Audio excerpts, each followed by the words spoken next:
여러분, 빚져봤죠? 예? 빚져보면 어때요?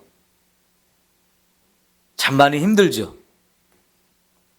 빚지고 산다는 건 참 힘든 겁니다. 그죠? 빚을 지면 빨리빨리 갚아야 되는데 갚을 능력이 없으면 또 더 힘들어요. 그리고 나한테 빌려준 사람, 그 사람도 나한테 돈을 빌려주고 내가 갚지 않으면 그 사람도 또 힘들어요. 서로가 힘듭니다. 오늘 말씀에는 사랑의 빚 외에는 아무에게도 아무 빚도 지지 말라 그랬습니다. 빚지고 살지 말라는 거예요. 어떻게 빚 안 지고 살 수 있나요? 또 이렇게 질문할 수 있잖아요. 그죠? 구약 시대도 그렇고 신약 시대도 그렇고 빚을 질 수밖에 없는 사람들이 있어요. 그죠? 없으면 빚을 질 수밖에 없죠. 없는데 안 쓰면 되지. 그 사람은 그래도 살 수 있는 사람이에요. 그런데 빚을 안 지고는 할 수 없는 상황이 또 온단 말이에요. 그죠?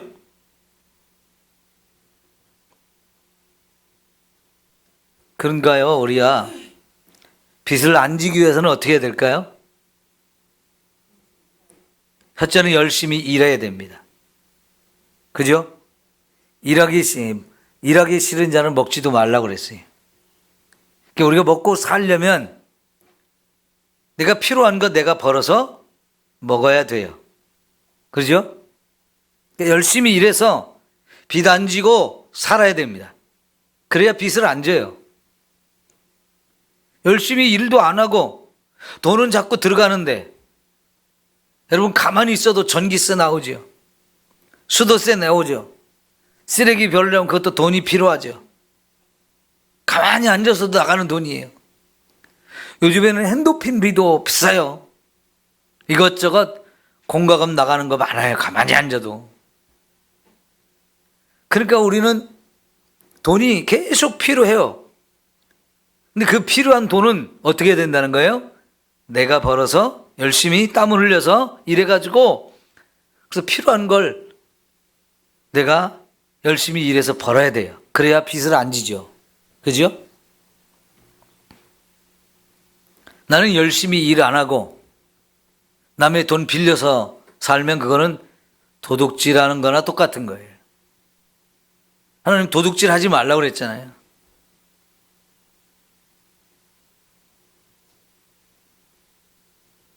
남에게 빌리고 또 갚기 위해서도 열심히 일을 해야 돼요.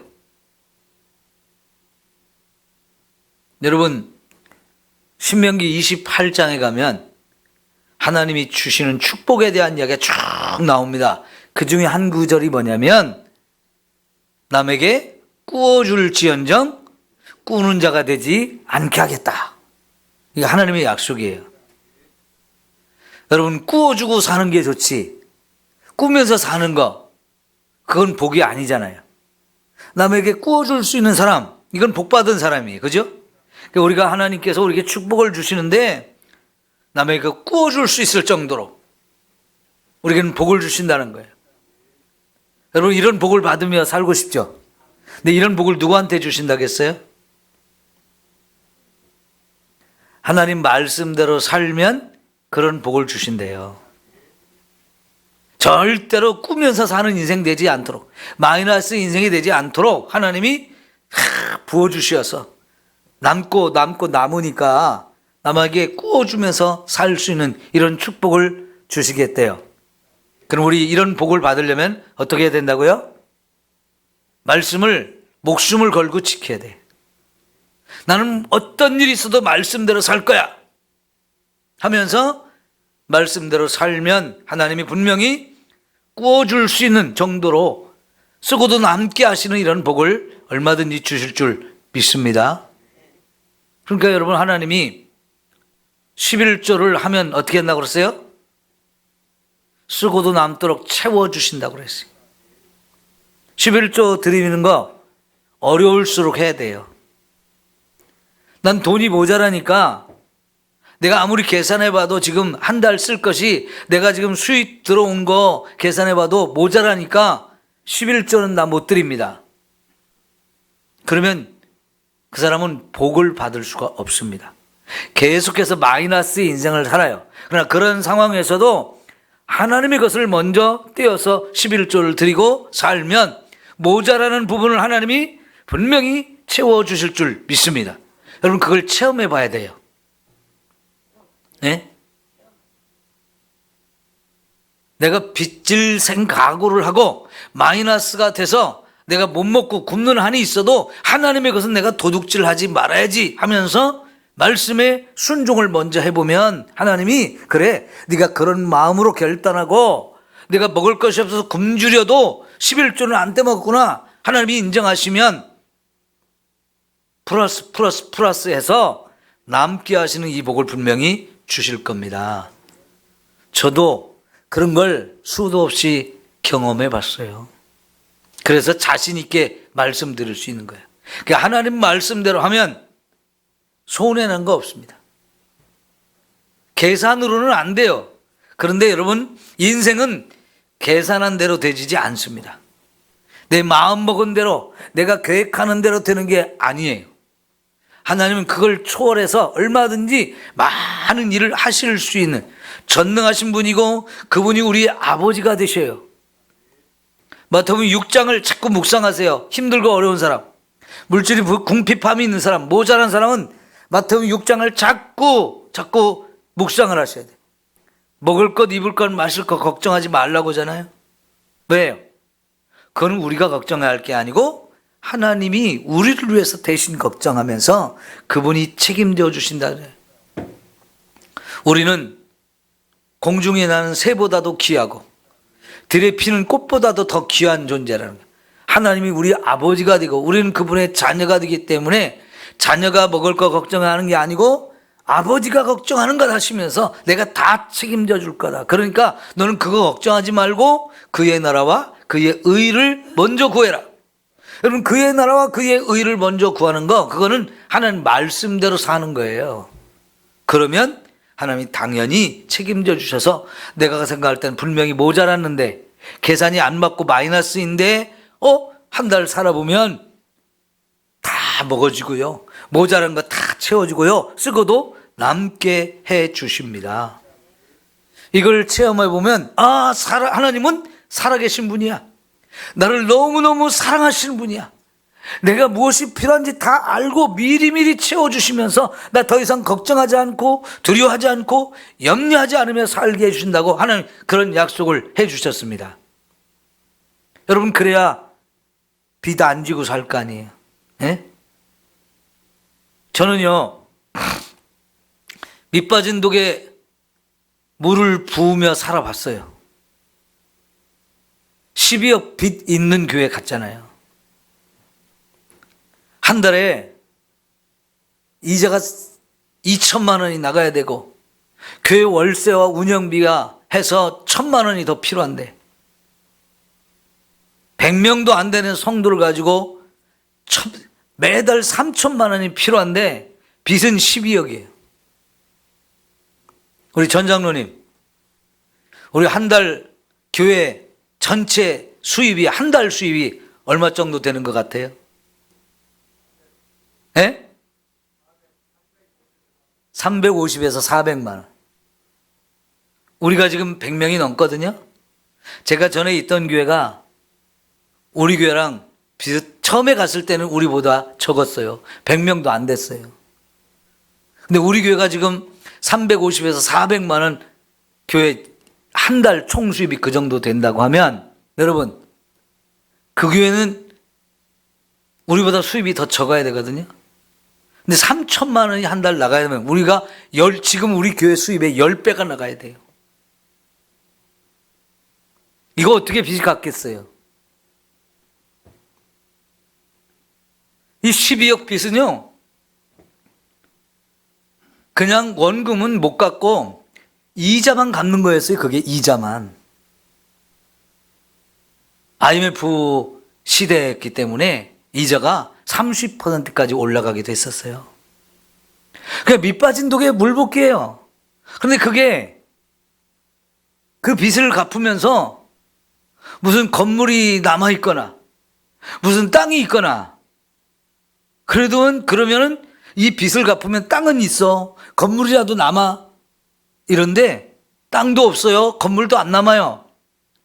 그냥 빚만 갚아야 되는 거예요. 빚 다 갚고 나면 아무것도 주인 게 없어요. 그냥 제로가 되는 거예요. 제로. 마이너스 12억인데 그걸 계속 빚을 갚아서 제로로 만들어야 되는데 계산해 보세요. 3천만 원이 한 달에 나올 수 있는가? 그럼 밑 빠진 독에 물 붓기잖아요. 그런데 하나님은 그 일도 하게 하시더라고요. 뭐 교회 다른 교회 다니는 사람들이 우리 교회 사장 형편 보고 우리 좀 돈이 부족하니까 헌금 좀 해줄게 이렇게 해서 들어온 돈 하나도 없었습니다. 하나님은 그런 거 기대도 하지 않게 하시고 생각하지도 않게 하시고 하나님 그런 돈은 주시지도 않았어요. 그런데 놀랍게도 하나님이 우리 성도들이 그 어렵고 힘든 중에도 헌금하게 하셔서 그 일을 하게 하셨는데 희한하게 그 전에 20억 빚이 있었던 교회니까 8억을 갚고 12억이 남았으니까 그동안 헌금 많이 했겠잖아요. 예, 그 빚 갚는다고요. 성도들 집집마다 금 붙이는 거 다 갖다 바쳤어요. 금반지 하나, 목걸이, 귀걸이 하나도 없어요. 그 다 빚 갚는다고 다 갚았어요. 다 내놨어요. 그래서 8억을 갚았어요. 그 뭘 헌금을 하겠어요. 그런데도 하나님이 하게 하시더라고요. 제가 뭐 헌금 걷어들이는 선수가 아니에요. 여러분 지금까지 12년 동안 저를 겪어봤지만 저 헌금 설교 잘 안 하잖아요. 그때도 그랬어요. 제가 헌금 설교 한번 했는데 8천만 원을 뗄 수밖에 없어서 그 8천만 원 떼는 게 참 아깝잖아요.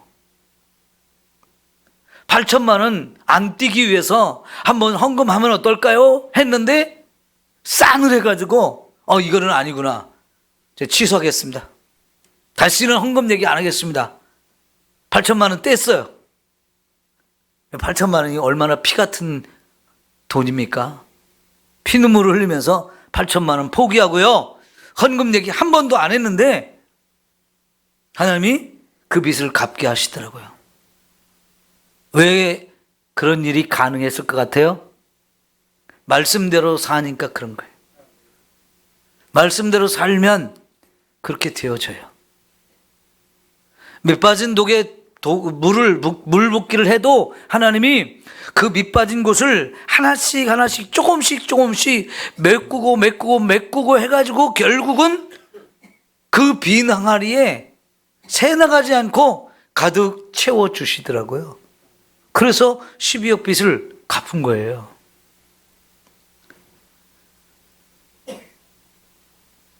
여러분 빚이 나는 건요 정말 비참한 거예요.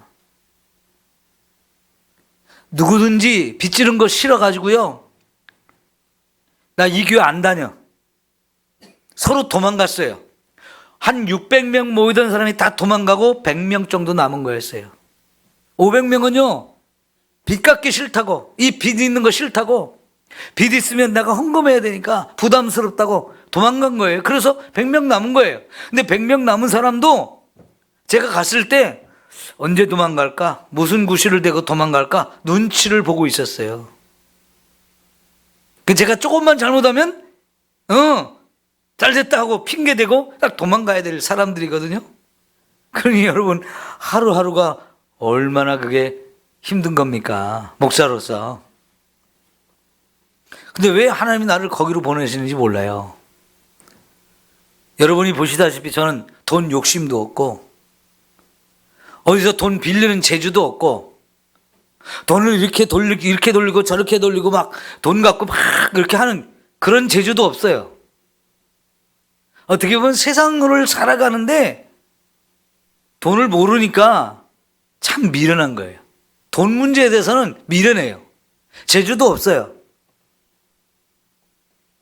그러니까 하나님이 나를 거기로 보낸 것 같아요. 왜? 돈 걱정 안 하니까요.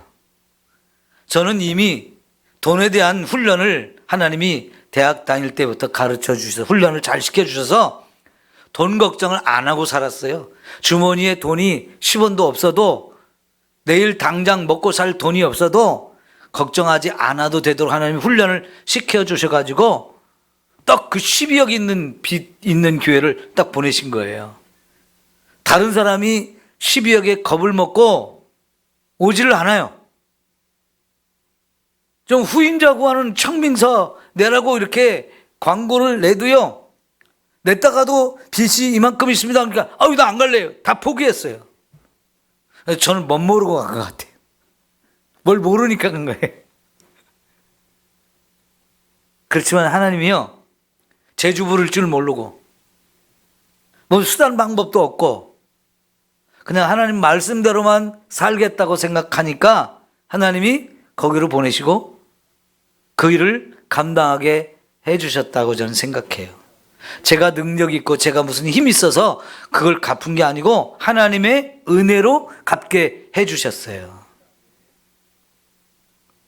그러니까 여러분, 지금 나는 빚지고 산다, 나는 마이너스 인생이다 그러신 분은 더더욱 말씀에 순종하면서 사십시오.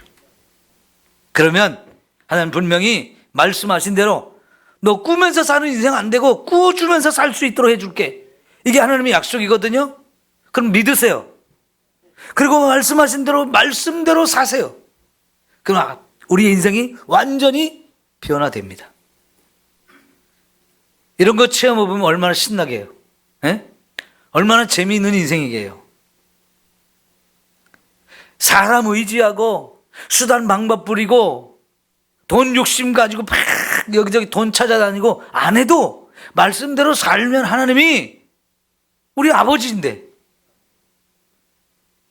그 아들까지도 우리를 위해서 내어주신 하나님께서 뭘 아끼겠느냐고 로마서 8장에 말씀하시잖아요. 에? 하나님은 우리에게 아들도 다 주셨어요. 아들을 죽음의 자리, 우리를 위해서 죽도록 내어주신 분인데 그분이 뭘 더 머뭇거리겠어요. 안 주실 것 없다는 거예요. 그분이 우리 하나님이에요. 우리가 하나님 믿으면서요, 빚지며 사는 인생 안 됩니다. 네? 빚지며 사는 인생이 아니라 진짜 하나님의 은혜로 쓰고도 남는 인생 되셔야 돼요. 난 우리 교회 성도들 다 그랬으면 좋겠어요. 내가 지금 빚지며 사는 마이너스 인생이다 그러면 내가 하나님 말씀 뭘 잘못 지키고 사는 건가? 내가 하나님 말씀 지키지 못하는 거, 불순종하는 게 뭔가? 여러분 그거 찾아서 빨리 해결하세요. 그러면 진짜 하나님이 남는 인생 될 겁니다. 구워주는 인생 되게 하십니다. 그리고 여러분이 간증하십시오. 내 인생을 하나님이 이렇게 바꿔주셨습니다. 내 인생이 이렇게 변화됐습니다. 여러분 증거할 수 있는 이런 사람 되십시오. 여러분 구약 성경에 보면 하나님 놀라운 얘기 하시는데요, 내 형제가 내게 와서 빚을 졌는데 7년이 돼도 못 갚아. 그동안 이자도 안 받았어. 근데 7년이 돼도 못 갚아. 아, 이 사람 빚 갚을 능력이 없는 사람이야. 그럼 어떻게 하라고 그랬어요? 탕감해 주라고 하잖아요. 이거 쉬운 거 아니죠? 아니 돈 빌려줬으면 내가 받아야 되잖아요. 그거 한두 푼도 아니고 나도 피 같은 돈인데 저 나쁜 놈이 내 돈 빌려갖고 안 줘. 이가 갈려요. 그런데 여러분 그 탕감해주면 누가 줄까요? 하나님이 주셔요. 그건 틀림없는 하나님의 약속입니다. 왜 탕감하라고 그러냐? 그거 내가 갚아줄게 그거예요. 그건 사랑이 아니면 할 수가 없는 겁니다. 그 영은 어죽하면 그렇게 7년 동안 저렇게 열심히 사는데도 마이너스 인생, 아직도 빚을 못 갚고 사네? 불쌍히 그러면서 야, 빚 안 갚아도 돼.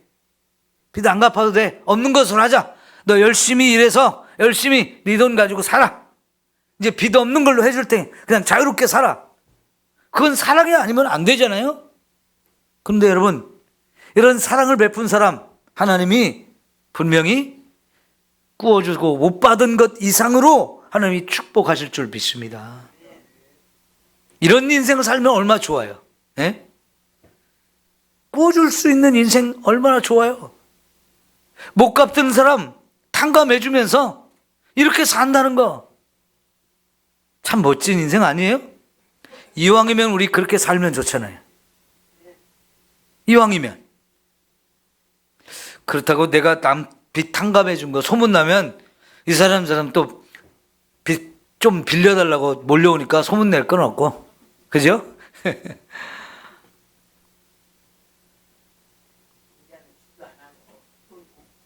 여러분, 꿔줄 수 있으면 감사한 거예요. 나를 그만큼 복을 주신 거잖아요. 꿔줄 수 있다는 거. 어려운 형제가 와서 꿔달라고 할 때 그거 외면할 수는 없잖아요. 또 때로는 그래서 꿔줘야 돼요. 그런데 이자도 받지 말라고 하고 7년이나 아니면 안식년이 됐는데 희년이 됐는데 이걸 못 갚으면 탕감해 주래요. 여러분, 신약성경에 예수님이 1만 달란트 빚진 사람, 100데나리온 빚진 사람 얘기 나오잖아요.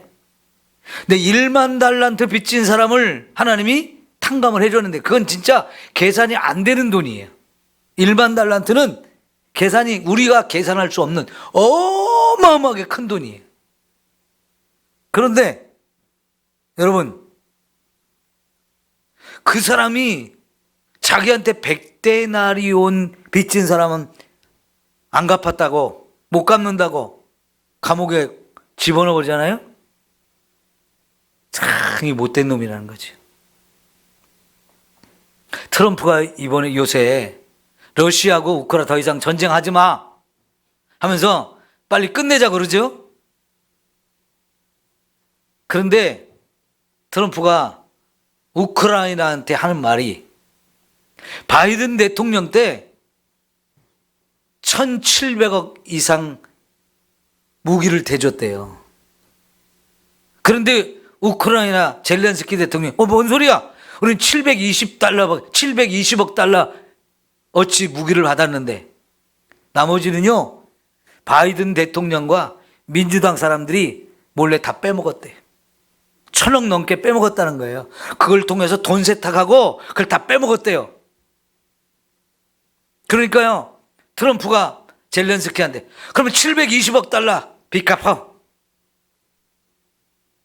720억 달러. 이 달러로 720억이니까 거기다가 공 3개를 하세요. 그러면 72조 정도 되나요? 어마어마한 돈이죠. 아니 지금 3년 동안 전쟁하면서 다 지금 깨지고 부서졌는데 뭔 돈을 갚을 거예요? 왜 그런 소리 할까요? 너네들이 다 따라가 엉터려 가지고 러시아가 침공을 해도 싸울 무기도 없고 나라를 못 지켰잖아. 그러면서 무슨 나토에 가입하게 해달라, 우리 도와달라. 그동안 계속 도와주고 했는데 여전히 이기지도 못하고 계속 땅 뺏기고 있는데 계속 전쟁할까요? 사람들 그렇게 많이 죽었는데 또 할까요? 막 협박하잖아요. 여러분 720억 달러는요 우리로는 계산 못해요. 이게 빚지고 지금 우크라이나는 전쟁을 끝내기는 해야 되는데 빼앗긴 땅 도로 달라고도 못하고 죽을 맛이에요. 죽을 맛. 빚지고 사는 게 이런 거예요. 너 젤렌스키 대통령 너 그만둬. 그래도 지금 할 말이 없어요. 트럼프가 빨리 그만두라고 하잖아요. 그러니까 트럼프 입장에서는 그동안 계속 무기 대줬는데 더 이상 못 대줘. 미국이 손해볼 수는 없잖아. 그동안 돈 빌려주고 무기 대주고 너희들 못 이겼으니까 우리 빚 갚으려면 너희 나라에 있는 천연자원 우리 나한테 줘. 이러면서 천년전 달라고하잖아요. 꼼짝 못합니다. 미국 손해 안 보겠다는 거예요. 무서운 겁니다. 우리나라도요, 힘없으면 이런 꼴 당해요. 그죠? 미국이요, 우리나라하고 이 무역을 하면서 우리가 미국보다, 미국 거 사온 거보다 우리가 내다 팔아서 돈 벌어온 게 훨씬 많아요, 그동안.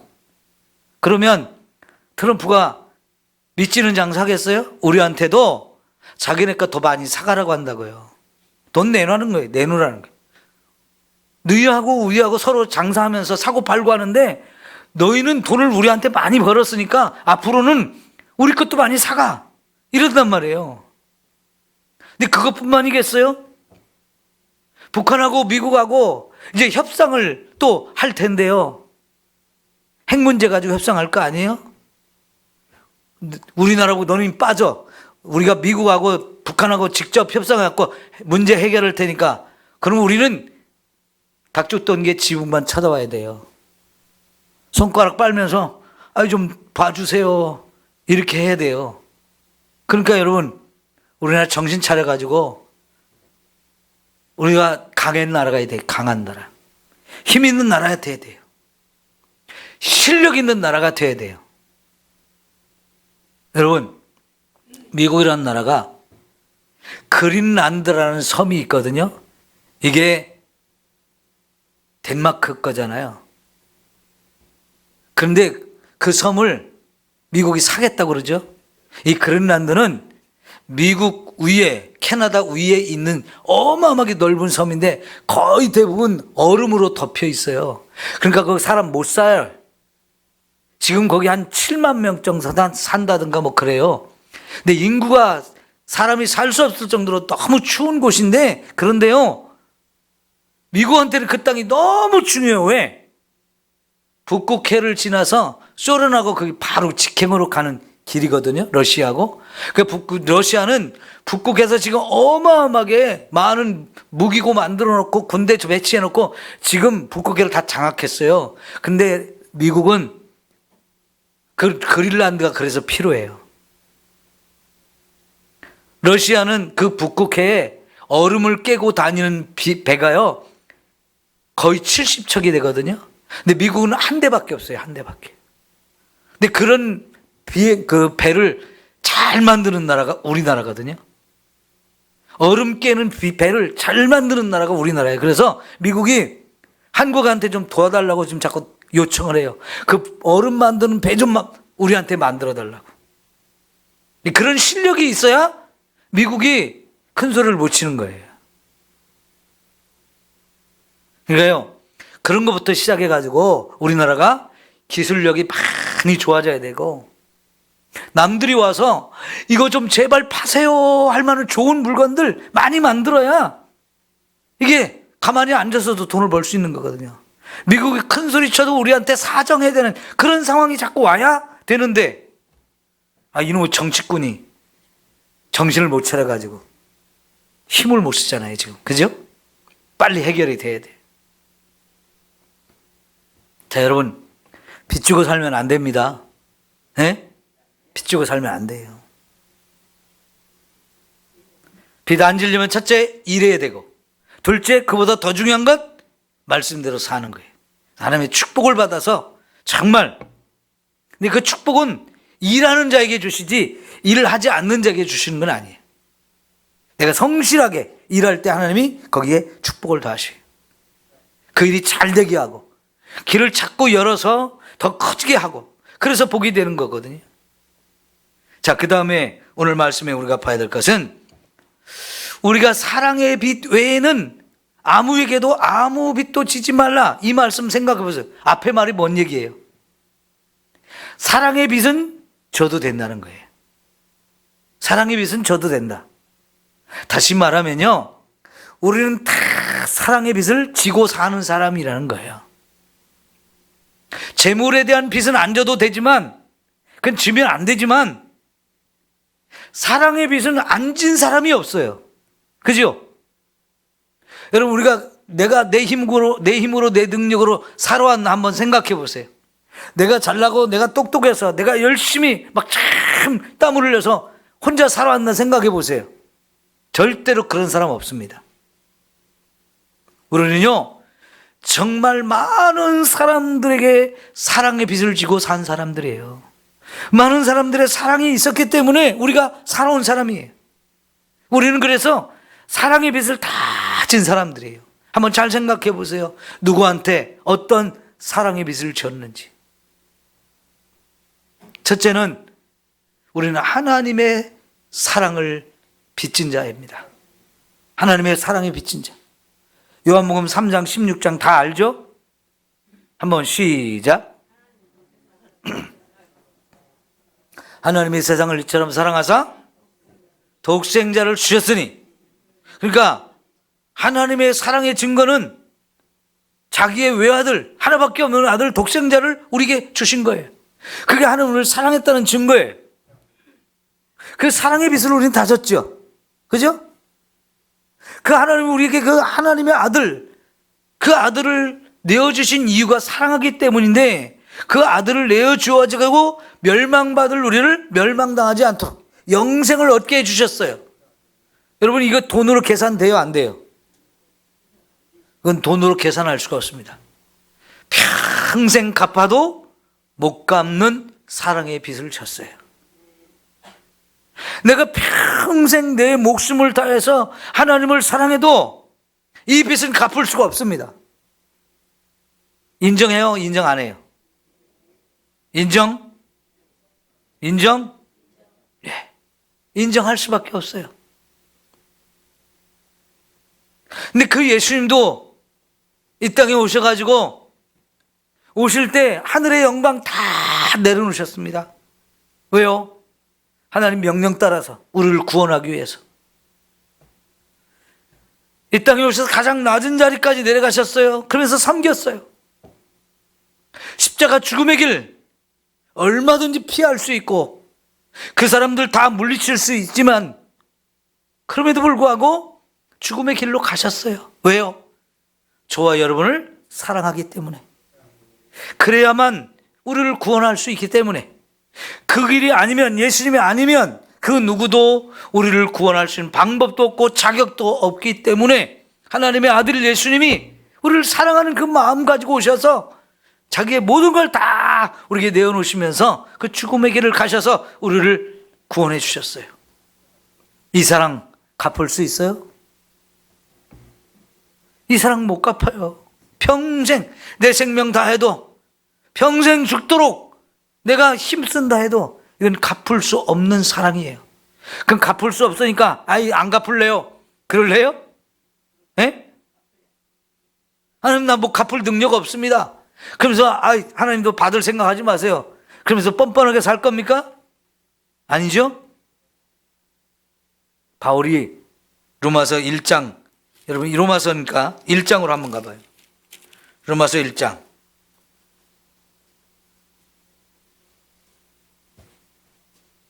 14절. 로마서 1장 14절 시작. 헬라인이나 야만인이나 지혜 있는 자나 어리석은 자에게 다 내가 빚진 자라 그랬어요. 여러분, 바울이요 정말 많은 사람에게 자기가 빚졌대요. 이게 뭔 얘기예요? 바울이 언제 이 사람들 만나지도 않았고 모르는 사람들인데, 헬라인, 야만인, 지혜로운 자, 이런 사람들 뭐 알면 얼마나 알겠어요. 그런데 난 그런 모든 사람, 세상에 있는 모든 사람이 나는 빚진 자다라고 말했어요. 이게 뭔 뜻일까요? 복음의 빚을 진 사람이라는 거예요. 그러니까 예수님이 나 같은 죄인을 구원해 주셨고, 하나님이 나 같은 죽을 인생 살려주셔서 이 사랑, 내가 하나님께 사랑에 빚졌는데 이 빚을 나는 이렇게 야만인에게, 헬라인에게, 지혜로운 자에게, 무식한 자에게, 이 세상 모든 사람에게 다 나는 빚을 그 사람들한테 갚겠습니다 하고 말하는 거예요. 이런 사랑의 빚을 지금 바울은 졌고 그 사랑의 빚을 갚고 싶다는 거예요. 그래서 이 로마서를 지금 써보내는 것이고요. 한 번도 본 적이 없는 사람들이에요. 로마에 있는 성도들 한 번도 본 적 없습니다. 그런데 이 사랑의 빛을 갖고 싶어서 그 로마 사람들에게 이 로마서라는 편지를 보내요. 그러면서 편지만 보내는 거 아니고 내가 언젠가는 꼭 여러분한테 가서 직접 만나고 여러분에게도 복음을 전하고 로마에 사는 수많은 사람들에게 하나님을 알지 못하는 사람들에게 복음을 전해서 그들을 예수 믿고 구원받게 하는 일을 하고 싶습니다. 그래요. 여러분, 이게 사랑의 빛을 갚는 방법인 거예요. 사랑의 빛은 하나님께 줬고 예수님께 줬어요. 근데 하나님이 너 나한테 빚 갚어 이렇게 말하시는 분은 아니죠. 그렇지만 이 빚쟁이 심장이 돼 보니까 나 이걸 갖고 싶단 말이에요. 이 사랑의 빛을 갖고 싶어요. 그래서 이 생명의 복음, 나를 구하는 이 복음을 아직도 모르는 사람한테 가서 전해가지고 그 영혼들을 구원하는 거, 여러분, 이게 사랑의 빛을 갚는 거라는 거죠. 그래서 로마 사람들에게 편지도 보내고 이제 하나님 나 로마로 가서 복음 전하고 싶어요. 나 좀 보내주세요. 막 이러면서 결국은 로마 가서 복음을 전하고 그리고 거기서 죽기까지 하죠. 왜 그럽니까? 사랑의 빚진 자라서요. 지난주 제가 태국에 한 주 갔다 왔는데 갔다 오기 전주에 한 주간에 장례를 2번이나 치렀잖아요. 아들 집에 가려고 비행기표는 끊어놨는데 갑자기 장례가 2건이 나가지고 그래서 다행히 태국에 가기 전에 장례 다 치러서 잘 갔다 왔습니다. 그런데 이번 주에는 갔다 오자 또 조상이 났어요. 내일까지 장례를 치러야 되는데 여러분, 우리 김수경 집사님 친정 아버지 돌아가셔서 장례 치렀잖아요. 그리고 그 다음 주에 친정 어머니하고 오빠하고 언니하고 다들 가족들이 왔어요. 남동생 한 사람 빼고 다 왔어요. 같이 예배드렸어요. 감사하다고, 너무너무 고맙다고. 그리고 지난주에는 내 친정 어머니가 같이 와서 또 예배를 드렸거든요. 그리고 이번 주에 약속하셨대요. 내가 앞으로 삼성교회 나가겠다고. 그런데 누구 한 사람 같이 데리고 온대요. 얼마나 좋아요. 그죠? 우리가요, 여러분이 김수경 집사님 아버지 보시기를 했어요? 알기를 해요? 다 모르죠? 저만 한 몇 번 봤어요. 병원에 신방 가서. 그래도 여러분이 장례 치를 때 함께 가주셨잖아요. 그죠? 그런데 하나님이 그걸 통해서 그 어머니가 결단하게 하고 친구까지 데리고 오겠다고. 얼마나 감사해요. 예? 이게 사랑의 빛을 갚는 거예요, 여러분이. 사랑의 빛은 그렇게 갚는 거예요. 지금 또 장례를 치르고 있는데 이종욱 집사님조차도 모르시는 분이 많아요. 사실은 제가 오기 전부터 다니시던 집사님인데 교회에서 활동을 안 해서 그러지 우리 교회 다닌 지 오래되신 분이에요. 그 남편도 교회를 우리 교회에 나오시다가 좀 시험에 들어가지고 안 나오신 지 오래됐어요. 근데 돌아가신 시어머니가 저기 서수에 있는 시골교회 권사님이셨어요. 근데 몸이 안 좋아서 지금 96세거든요. 몸이 안 좋으셔서 요양병원에 몇 년 계셨어요. 그러니까 교회 못 나갔지요. 그래서 이종욱 집사님이 저한테 장례를 치러달라고 부탁을 했는데 목적이 있어요. 장례 치르면서 남편을 다시 교회에 나오고 싶은 마음이 있어서. 몇 년 동안 시골교회 못 나가셨지만 어제 그저께 돌아가시기 전에 그 시골교회 목사님도 신방을 오셨는데 목사님한테 부탁을 했대요. 목사님, 이 장례는 우리 교회 목사님한테 부탁할게요. 이해해 주세요. 우리 남편 교회 다시 나올 수 있도록 하려면 그게 좋은 것 같아요 하면서 부탁을 했거든요. 그러니까 여러분, 장례 치르면서 집사님의 마음이 그런 마음인데 그 어머니는 또 어떻겠어요? 죽기 전에 우리 아들, 딸 다 교회 나가기를, 그래서 구원받기를 얼마나 기도 많이 했겠어요. 권사님이신데. 그래요, 안 그래요? 여러분도 다 그 마음이죠? 여러분의 자녀들이 다 예수 믿고 구원받기, 나 죽기 전에 그랬으면 좋겠다고 다 기도하시잖아요? 그 기도가 이루어질 걸 믿으십시오. 그리고 기도하십시오. 근데 그렇게 이루어지려면 내가 이 땅에서 자꾸 사랑의 빚을 갚아야 돼요. 주님에게 내가 빚진 자인데, 그죠? 주님에게 내가 빚진 자인데 이 빚을 전도하는 데 쓰라는 거예요. 다른 영혼을 구원해서 그 영혼들을 구원하게 되면 그건 하나님이 나에게 베풀어준 그 사랑의 빚을 내가 하나님께 갚는 것이 되어진다는 거죠. 사도 바울이 지금 이 사랑의 빚을 그렇게 갖고 있어요. 너무나 좋은 방법이잖아요. 예? 나는 모르는 사람이니까, 우리 집 안 올 사람이니까, 그러면서 여러분 계산하면서 나 안 가. 그건 진짜 째째한 사람이에요. 믿음 없는 사람이에요. 하나님이 여기 로마서 12장에서 3절부터 13절까지 교회 안에서 정말 우리 사랑해야 된다는 걸 이미 말씀하셨거든요. 지금 이 13장에서 사랑은 교회 밖에서 말하는 사랑이에요. 교회 안에서도 사랑하고 교회 밖에서도 사랑해야 된다는 거예요. 우리가 사랑할 대상은 제한이 없어요. 왜요? 원수까지도 사랑하라고 그랬으니까. 아니, 원수까지도 제한 없이 사랑하라면 이 세상에 내가 사랑하지 않을 사람은 하나도 없는 거예요. 저 인간은 내가 죽어도 사랑 못합니다. 그럴 사람이 우리에게 있어서는 안 된다는 거예요. 여기서 말하는 사랑이 아가페라는 단어입니다. 아가페라는 이 사랑은요, 조건 없는 사랑입니다. 조건 없는 사랑. 아, 저 사람은 내가 사랑할 만한 조건이 있어. 너무 이뻐. 너무 멋있어. 내가 너무 좋아하는 마음이 생겨. 그건 조건이에요. 근데 하나님이 저와 여러분을 사랑할 때 내가 이뻐서 사랑해 주셨습니까? 내가 뭐 잘나서, 저는 똑똑한데, 내가 가진 게 많은데, 집안이 좋은데, 이런 거 계산하고 하나님이 조건을 따라서 우리를 사랑해 주셨습니까? 하나님의 사랑은 그런 사랑이 아니에요. 조건이 없는, 무조건적으로 사랑한 거예요. 무조건 사랑한 거예요. 이유 없이 사랑한 거예요. 계산 없이 사랑하셨어요. 제가 우리 교회 안에서 장례를 참 많이 치르면서 모르는 사람이지만, 우리 집에 안 온 사람이지만 먼저 갑시다 하는 얘기 참 많이 하는데 여전히 꼼짝도 안 하시는 분들 많아요. 그러면서 목사님, 저 사람은요, 내가 일 있을 때 5만 원 부조했는데 3만 원밖에 안 했어요. 이런 거 계산하고 따지는 사람들이 있더라고요. 근데 권사님이 그래요.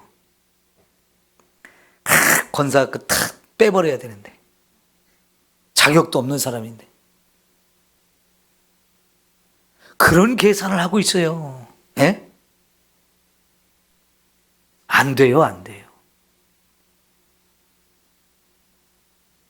오늘 아침에 새벽에 하나님께서 신명기 21장의 말씀, 무슨 말씀 주셨어요? 내 형제가 소나 양을 잃어버리는데 내가 그걸 발견했어요. 그거 반드시 주인 찾아주라. 주인을 모른다. 그럴 때는 주인이 나타날 때까지 그 내가 돌보고 잘 길러주라는 거예요. 그래서 주인 나타나면 그냥 아낌없이 주라는 거예요. 심지어 내가 길을 걸어가는데 형제가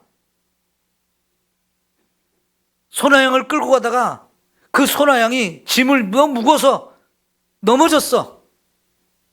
근데 그거 일으키려면요, 그 짐도 다 부려야 되고요, 넘어진 소양 이거 일으키려면 힘들어요. 도와서 같이 해주라는 거예요. 그 말씀에 신약에 연결되는 말씀이 선한 사마리아 사람 얘기거든요. 예수님이 하셨잖아요. 근데 사마리아 사람 정말로 자기와 아무 관계가 없는 사람이에요.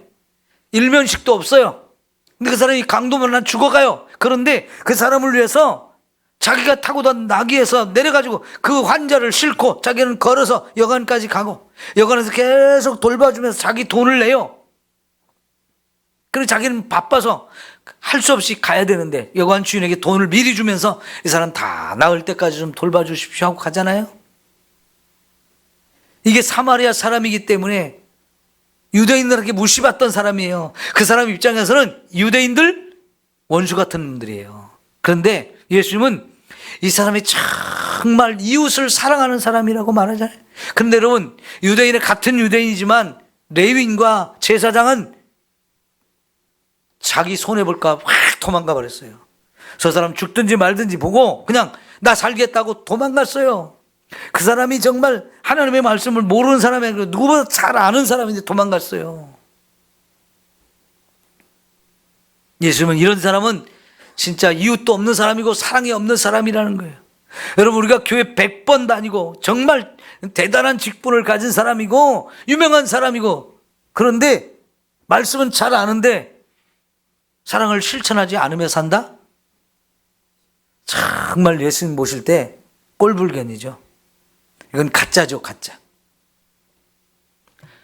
세상은 요지경이라는 노래가 있었어요. 그 노래 가운데 세상은 참 요지경이래. 왜 요지경이냐? 가짜가 많대, 가짜가. 짜가가 판치인데. 예? 교회 안에 사실은 그런 가짜가 아직도 많아요. 사랑할 줄 모르는 거죠. 그죠? 여러분, 도둑질하지 마라, 살인하지 말라, 거짓말하지 마라, 간음하지 말라, 이런 말씀, 거짓 증언하지 말라, 이런 말씀 내가 지키려고 아무리 노력해도 못 지킬 때가 많아요. 내가 왜 못 지키냐? 사랑이 없기 때문에 못 지키는 거예요. 이런 말씀 나 정말로 지키려고 막 노력하는데요, 예수님 아무리 그래도 사랑이 없으면 내게 아무 유익이 없느니라 그랬어요. 내가 가진 모든 것을 다 가지고 남을 구제하고 내 몸을 불사르게 그 사람을 내어준다 할지라도 사랑이 내게 없다면 그 헛짓거리한 거예요. 나한테 아무 유익이 없다는 거예요. 사랑이 없는데도 그런 짓을 할 수 있대요. 무서운 얘기잖아요. 그런 사람을 예수님이 책망하실 거라고요. 우리는 적극적으로 사랑을 하면서 살아야 합니다. 사랑이 모든 율법의 완성이다 그랬어요. 사랑은 모든 율법의 완성이에요. 여러분, 우리 부모가 우리에게 얼마나 사랑을 많이 베풀어 줬나요? 우리 부모에게 우리는 사랑의 빚진 자예요. 내 형제들에게도 우리는 사랑의 빚을 많이 진 사람들이에요. 학교 다니면서 선생님들에게도 빚을 많이 지고 우리는 살아왔어요. 나를 사랑해 준 선생님들 참 많았어요, 저. 살아오면서 좋은 친구들한테도 사랑의 빚을 많이 졌어요. 생각해보면요, 우리 정말 사랑의 빚을 너무나 많이 진 거예요. 평생 갚아도 갚지 못하리, 그런 찬송가 가사가 있잖아요. 죽을 때까지 우리가 갚으려고 아무리 노력해도 다 갚을 수 없는 게 사랑의 빚을 진 거예요. 여러분, 그래서 우리도 자꾸 사랑의 빚을 갚기 위해서 남에게 사랑할 수 있을 때 사랑해야 돼요. 사랑의 기회가 왔을 때 자꾸 사랑해야 돼요.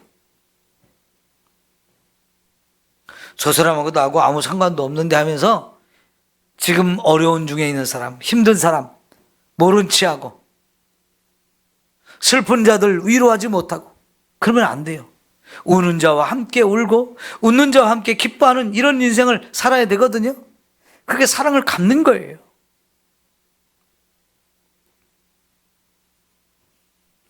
내가 남에게 해를 끼치지만 안 하면 되지, 그것도 잘하는 거지만요, 주님은 그것만 갖고는 부족하다고 말씀하셔요.